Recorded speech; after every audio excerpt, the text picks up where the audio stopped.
So for my interpersonal communication theory speech for my group project, me and my group did relational dialects theory. Relational dialects theory is an interpersonal communication theory regarding how close ties or relationships that tend to grow struggles, tensions, etc. from contrary tendencies. It focuses on the ongoing tensions and contradictions in personal relationships. Basically, this is a communication theory that expresses how relationships constantly navigate conflicts, desires, and tensions with opposite needs.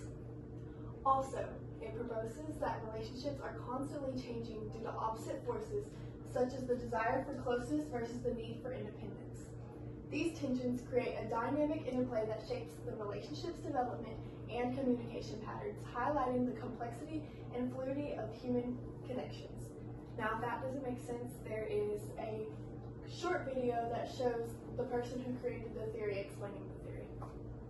I am talking with Leslie Baxter from the University of Iowa. Leslie, along with Barbara Montgomery, has crafted the theory of relational dialectics. Leslie, what's the gist of relational dialectics? The gist, is to recognize that all communication is the interplay of differences. And so I'd say differences is really the seat of the matter. And it's the interplay of those differences. And they're often competing and they're often oppositional. That's probably the heart of it. Could you give an example of such a moment, maybe from your own life?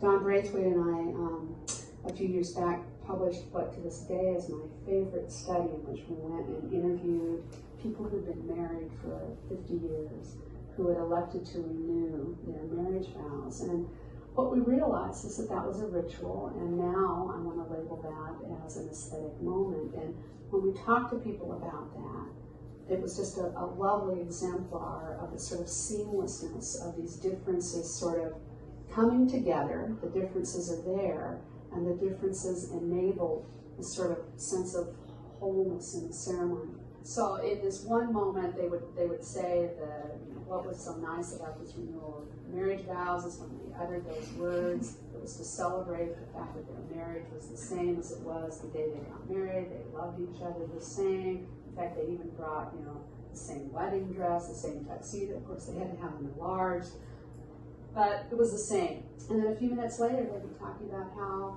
the ceremony was an opportunity for them to celebrate that their marriage wasn't the same as it was 50 years ago. That they had grown together, that they now knew that they contributed to those words and the vow, very different from what it meant 50 years ago. And so it was a lovely moment where, as all rituals are, very meaningful, where you've got two oppositions. In this case, the sense that our marriage is the same and then our marriage is different.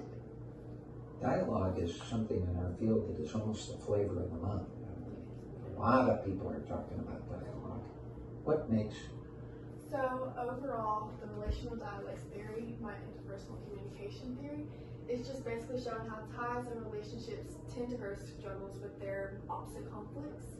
And I hope that video helped you explain what relational dialects theory is if I didn't explain it well. Thank you.